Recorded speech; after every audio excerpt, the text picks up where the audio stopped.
Now I go back to the browser. As you see here, I need to have a valid email address and password to enter this application or to log in into this application.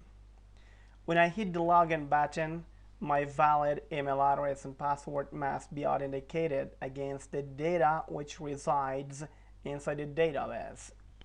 So now I need to create a database for this application. I open a new tab. Here I go to my PHP admin. Here I create a new database. I hit the create button. Here I have created a new database which is empty. Here now I create a user table with 4 fields. I hit the go button here, and now I want to define the table. I mean the user relation or table. Here the first column is the ID, which is of type int, and its length is going to be 10, and it must be the primary key of this table, and its value should be auto increment. The second field is going to be the username, which is going to be of type varchar, and its length is going to be, for example, 50. The third column is going to be the email, and it is also going to be of type varchar with, for example, 50 characters. And the fourth column is going to be the password, with type is going to be varchar as well, and I'm going to give it 32 characters as the length, and I hit the save button. The reason that I gave 32 characters as the length of the password is the fact that MD5 passwords in PHP are at least and at most 32 characters long. Now I insert a new row here. For example, my username is Maruf Najm.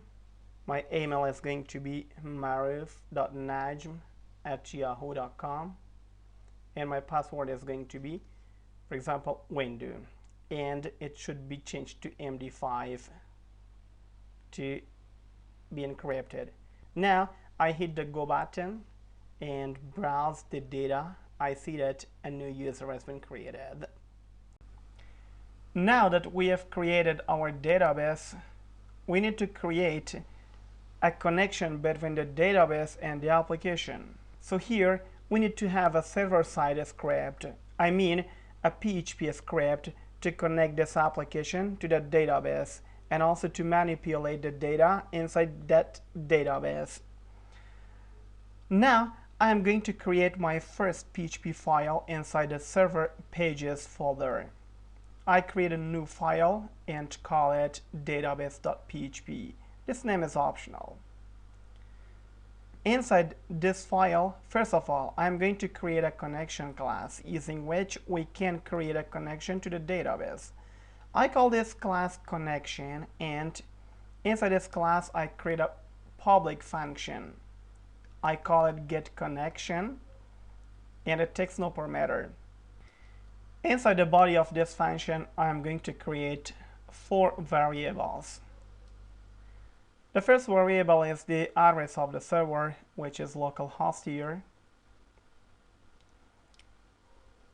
The second variable is the username, which is usually root, and is root here.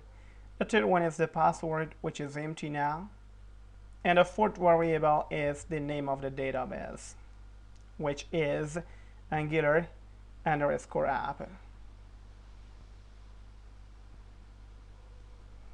Okay, now I create a connection variable and set it to new MySQL, and here I use these 4 parameters.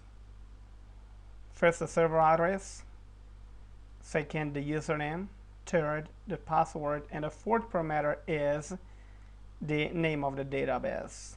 And here, if there is an error, I want to display it.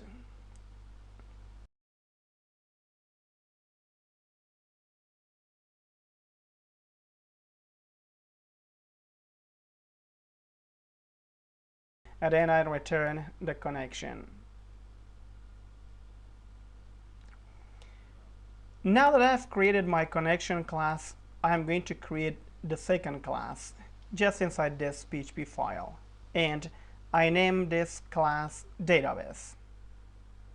And using this class, I want to manipulate the data inside the database.